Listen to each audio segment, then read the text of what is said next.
નીચેનામાંથી કઈ international organisation આંતરરાષ્ટ્રીય સંસ્થા જે છે કે વૈશ્વિક જૈવ વિવિધતા સંરક્ષણ એટલે કે ગ્લોબલ બાયોડાયવર્સિટી પ્રોટેક્શન કન્ઝર્વેશન અને કુદરતી સંસાધનોના ટકાઉ ઉપયોગ નેચરલ રિસોર્સિસ જે છે એનો સસ્ટેનેબલ યુઝ એને પ્રોત્સાહન આપે છે. એટલે કે આખા વિશ્વની અંદર પર્યાવરણની જાળવણી માટેનું, બાયોડાયવર્સિટીની જાળવણી માટેનું, સસ્ટેનેબલ ડેવલપમેન્ટ જે છે એના ઉપયોગ માટે કઈ સંસ્થા કામ કરે છે? યુનેસ્કો, WWF, યુનેપ કે ગ્રીનપીસ?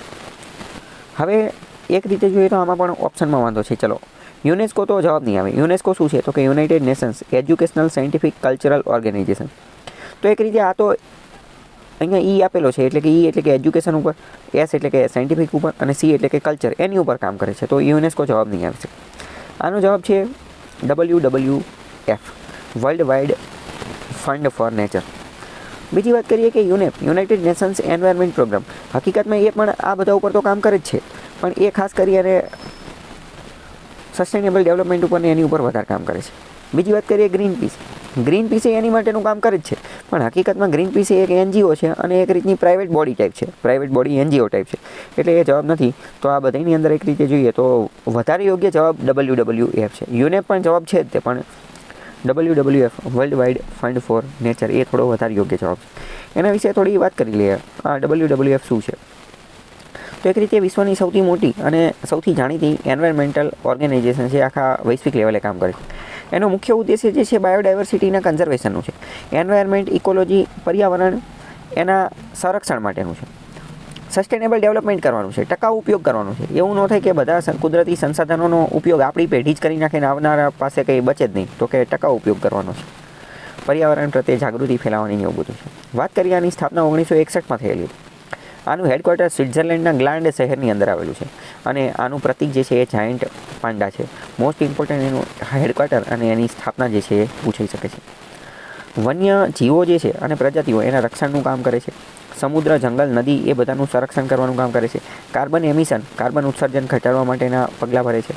લોકલ કમ્યુનિટી હોય એને ટકાઉ વિકાસ, સસ્ટેનેબલ ડેવલપમેન્ટ માટે એજ્યુકેશન આપે છે, અવેરનેસ આપે છે અને એનો સહયોગને એ બધું કરે છે.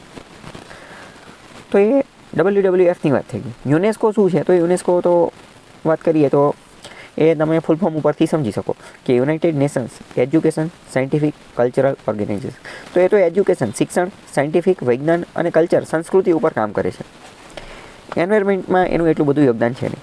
પણ જો એન્વાયરમેન્ટમાં વાત કરીએ તો એ મેપ ચલાવે છે, મેન એન્ડ બાયોસ્ફિયર પ્રોગ્રામ, જેની અંતર્ગત બાયોસ્ફિયર રિઝર્વ બનાવવામાં આવે છે. બાયોસ્ફિયર રિઝર્વ, જૈવ આરક્ષિત ક્ષેત્ર આપણે જેને કહીએ, તો એ બધું ચલાવે છે. બાકી યુનેપ વાત કરીએ તો એ તો યુનાઇટેડ નેશન્સની એની સંસ્થા છે. ગ્રીનપીસ મેં તમને ઓલરેડી કહી દીધું.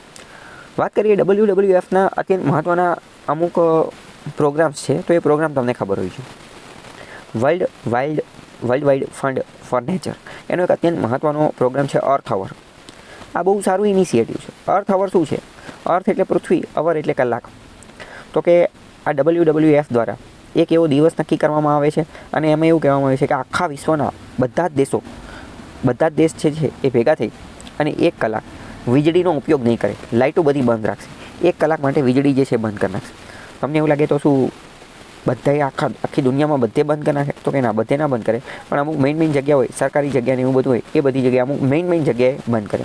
પછી અમુક હવે ન્યુક્લિયર ફેસિલિટી હોય કે અમુક બહુ અત્યંત મહત્ત્વની જે ફેસિલિટી હોય, તો એની જે ક્રિટિકલ ફેસિલિટી હોય તો એ અહીંયા બંધ ના પણ કરે, મતલબ કે મોસ્ટ ઓફ જગ્યાએ બંધ કરી નાખે. તો આના કારણે શું થાય? તો હવે તમે વિચાર કરો, આખી દુનિયામાં બધી જ જગ્યાએ 1 કલાક માટે વીજળી બંધ થઈ જાય તો કેટલું ઉત્સર્જન જે છે એ ઘટી જાય. તો એની માટે આ એક બહુ સારું ઇનિશિયેટિવ છે.